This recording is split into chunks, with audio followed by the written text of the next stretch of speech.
Bismillahirrahmanirrahim. Assalamualaikum warahmatullahi wabarakatuh. Alhamdulillahirabbil alamin wa bihi nasta'in ala umuri dunya waddin. Asyhadu an la ilaha illallah wahdahu la syarikalah wa asyhadu anna Muhammadan abduhu wa rasuluh la nabiyya wa rasula ba'da amma ba'd. Jemaah sekalian yang dimuliakan Allah Subhanahu wa taala, alhamdulillah bersyukur kita kepada Allah atas segala nikmat yang Allah berikan kepada kita. Salawat dan salam semoga tercurah kepada Nabi kita Nabi Muhammad sallallahu alaihi wasallam. Bapak Ibu sekalian, alhamdulillah di musola kita ini setiap hari kecuali hari Senin ada kultum dengan ustadz-ustadz kita. Maka mungkin bisa ajak kawan-kawan untuk mendengarkan kultumnya, ya kurang lebih 7, 10 sampai 12 menit atau terserah ustadz. Ya kalau bisa mungkin tidak usah lambat-lambat ya, karena kita memang mau komat. Jemaah sekalian yang dimuliakan Allah SWT, kami sampaikan bahwa saya dapat jadwal setiap hari Ahad dan hari Rabu. Bagi Bapak Ibu yang mau request judul, Ustaz tolong bahas nanti ini Ustaz, ini penting nampaknya ini Ustaz, dan penting disampaikan kepada jamaah sekalian. Kadang yang sedikit-sedikit ingat kami Ustaz, tapi kalau yang selama Ustaz 2 jam tidak ingat kami lagi. Ustaz tuh tidak ingat apalagi jamaah. Tapi yang 10 menit ingat kita Ustaz. Jadi kami semangat Bapak Ibu, meskipun sebentar ceramah, di zuhur ini kalau bisa hadir gitu kan. Jadi Bapak Ibu, bagi ada yang mungkin ingin pembahasan masalah apa gitu ya, nanti sampaikan ke pengurus, nanti Ustaz-Ustaz berusaha untuk menghadirkan pembahasan ya. Tapi kalau pembahasannya agak berat, tunggu bentar, biar cepat-cepat kami membahas, nanti salah pula. Harusnya haram, kita bilang boleh. Harusnya boleh, kita bilang haram. Tentu bermasalah. Mungkin beberapa waktu ke depan kita akan membahas tentang mahram ke depannya insya Allah ya. Kadang di kita ini Bapak Ibu masalah-masalah mahram ini tidak tahu lagi kan. Semua mahram sama dia kadang. Nah ini kadang perlu garis bawahi. Disinilah kita sering mengingatkan karena ketaatan kita kepada Allah dan Rasul. Tapi untuk siang ini saya lanjutkan pembahasan kita sebelumnya ya.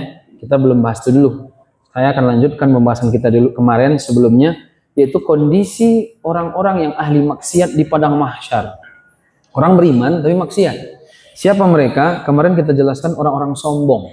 Sombongnya ada 3 Bapak Ibu. Yang pertama sombong karena harta, 2 sombong karena jabatan, 3 sombong karena ilmu dan amal soleh. Yang paling parah itu apa? Sombong dengan ilmu dan amal soleh. Orang berilmu, dia pengen mendebat orang, pengen membodoh-bodohkan orang. Nah, ini justru tidak diinginkan oleh Rasulullah. Dia pengen bagaimana ilmu itu disampaikan, bukan karena sombongnya dia. Orang bodoh, dia hebat tuh sombong kan jadinya. Atau amalnya banyak, hanya menyombongkan orang lain. Orang yang banyak ibadah, tidak boleh meremehkan ahli maksiat. Bisa jadi ahli maksiat bertaubat sebelum wafat, dan bisa jadi orang yang taat dia bermaksiat sebelum wafatnya. Maka selama kita masih hidup tidak bisa kita meremehkan. Sehingga apa? Sombong kan? Meremehkan kan sombong. Apa arti sombong? Kata Nabi, batrul haq wa ghamtun nas, yaitu menolak kebenaran, diingatkan tidak mau, kemudian meremehkan orang lain. Ada orang sudah dapat hidayah, bahkan jadi ulama, tapi dia bisa murtad di akhir hayatnya. Kata ulama sebabnya 2. 1 tidak mensyukuri nikmat, yang kedua meremehkan orang lain. Kita kalau meremehkan orang lain, dicabut sama Allah hidayah. Bisa sih. Jemaah sekalian, kata Nabi, orang-orang sombong di hari kiamat, amsalu dzarri fi suratir rijal. Mereka seperti semut, tapi dengan wujud manusia di padang mahsyar. Orang-orang kaya, sombong, pejabat sombong, badannya besar di dunia, tapi dibuat kayak semut. Hampir terinjak-injak dia dengan orang, dan hampir diinjak-injak sama binatang. Karena kan binatang dibangkitkan juga Pak dari kuburannya masing-masing kan. Tapi nanti binatang dia nggak sampai surga, nggak sampai neraka. Dia jadi tanah di padang mahsyar. Binatang. Karena binatang dibangkitkan juga ketika nanti di hari kiamat. Wa idzal wuhusyu husyirat. Ketika binatang-binatang liar dikumpulkan. Yang kedua, orang yang tidak adil dalam poligami. Itu juga. Yang ketiga, suka minta-minta padahal tidak darurat. Kemarin sudah kita jelaskan. Orang yang keempat, orang yang pelit. Lalu orang yang kelima yaitu pedagang. Kata Nabi, at-tujjar yub'atsuna yaumal qiyamah fujjaran. Para pedagang di hari kiamat dibangkitkan sebagai pendosa. Pedagang dibangkitkan sebagai pendosa. Kecuali pedagang yang manittaqo, bertakwa, wa barra, berbuat baik, wa sodako, dan dia jujur. Kemarin saya bacanya tasoddaqo, sedekah. Rupanya sodako, salah saya perbaiki sekarang. Yaitu orang yang jujur, pedagang yang jujur. Jangan kurangi timbangannya Pak, jangan kurangi timbangannya Bu. 1 on, setengah on itu neraka bagi kita itu. Apa itu? Cuman 2.000, 3.000. Kalau tidak berkah pun hilang. Bocor ban Honda rupanya bisnis, ya kan? anak sakit, masuk neraka lagi ya. Di Syam, di Suriah sana tuh ada kisah dalam kitab At-Tazkirah Imam Al-Qurtubi menjelaskan ada seorang pedagang yang dia susah sekali pas sakratul maut mengucapkan la ilaha illallah. Pak, talqin la ilaha, nggak bisa. Ditanya ke dia, kenapa Anda kok susah kali? Kalau Anda rajin sholat. Ternyata dia itu tidak pernah menservis timbangannya. Timbangan itu kan berubah-ubah kadang. Servis lah. Jangan sampai mengurangi hak orang lain. Gara-gara itu sakaratul maut susah. Apalagi yang sengaja. Nah, ini jangan harap husnul khatimah ya. Jangan harap. Makanya kata Nabi, pedagang itu pendosa. Tapi Nabi pedagang Pak. Sahabat Nabi pedagang. Bahkan di antara rizki yang berkah itu jadi pedagang. Sunnah itu jadi pedagang.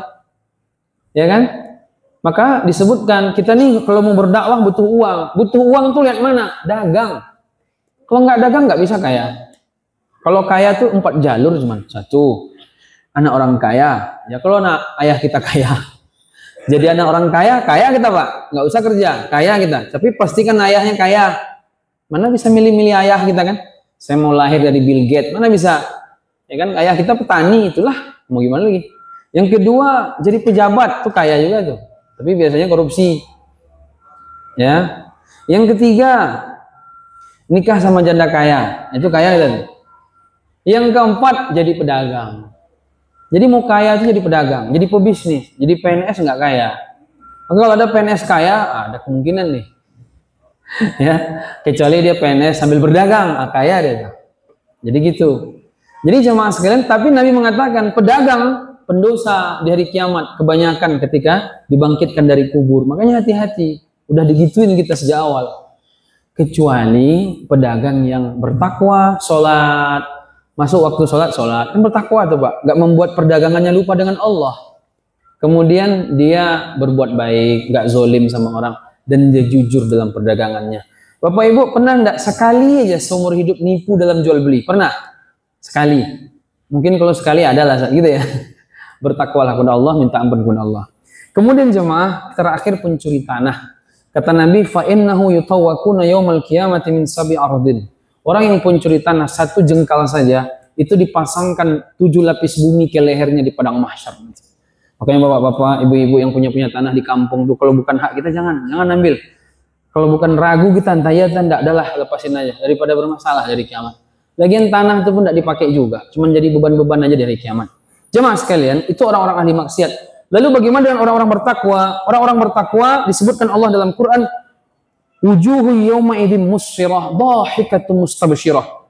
Orang kafir sudah, ahli maksiat sudah, orang bertakwa. Orang bertakwa di hari kiamat Allah jelaskan musfirah, wujuhu yawma idzin musfirah. Wajah mereka berseri-seri, dhahikah, mereka tertawa, mustabsyirah, bergembira ria. Orang kafir, hadza yaumun asir, ini waktu hari yang berat. Orang beriman ketawa, enak-enak, gembira ria. Yauma tabyaddu wujuh wa taswaddu wujuh. Ada hari di mana wajah orang putih berseri, ada hari di mana wajah orang hitam buram. Orang kafir, orang beriman wajahnya putih. Pokoknya memang takutnya tetap ada di padang mahsyar kan, tapi dia lebih kepada bahagia. Itu orang-orang beriman. Nabi menyebutkan sekilas bagaimana orang-orang beriman. Di antaranya orang mati syahid. Orang mati syahid di hari kiamat di padang mahsyar, dia kalau mati membela agama, ditembak, dibunuh, dipaku segala macam di medan perang, kan berdarah tuh. Darahnya tetap mengalir dan darahnya karihil misik, seperti baunya kasturi. Orang mati syahid. Kemudian orang yang puasa, la khulufu famis shaim atyab indallah min rihil misik. Bau napas orang yang berpuasa itu lebih baik di sisi Allah besok di padang mahsyar daripada bau kasturi, orang yang sering puasa. Kemudian muazzin. Allahu akbar. Kata Nabi, atwal a'naqan yaumal qiyamah. Orang yang suka jadi muazzin itu lehernya panjang dari kiamat. Bukan menghinakan, tapi memuliakan. Allah memuliakan. Kenapa? Karena muazzin itu menyebutkan kalimat Allahu Akbar di semua tempat. Makanya muazzin itu kan di atas dia kalau zaman dulu. Sekarang di bawah karena udah pakai toa, diwakilkan sama toa. Maka kemana-mana kalimat Allah menyebar karena suara dia. Maka besok di padang mahsyar kalau kita nampak ada orang itu bapak tuh nampak langsung wajah dia. Muazzin tuh Pak. Bapak apa lu? Saya cuman bagian luruskan shaf gitu. Muazin. Makanya kata para ulama jumhur, muazin itu lebih besar pahalanya daripada imam. Muazin itu lebih besar pahalanya daripada imam. Ulama jumhur, kecuali mazhab Hanafi kalau tidak salah. Makanya jamaah yang dimuliakan Allah Subhanahu wa taala, kata Rasulullah, kalau orang tahu pahala menjadi muazin dan shaf pertama, mereka rela untuk diundi kalau mereka tahu pahalanya. Jadi kita kan pengen, saya muazin, saya juga, saya muazin, saya juga, atau shaf pertama, saya juga. Akhirnya nggak ada yang jelas kan, rame kan. Udahlah, kita undi aja, kita undi aja. Siapa yang dapat menang undian, dia yang muazin. Kalau orang tahu pahala jadi muazin itu. Allahu a'lam bishawab. Assalamualaikum warahmatullahi wabarakatuh.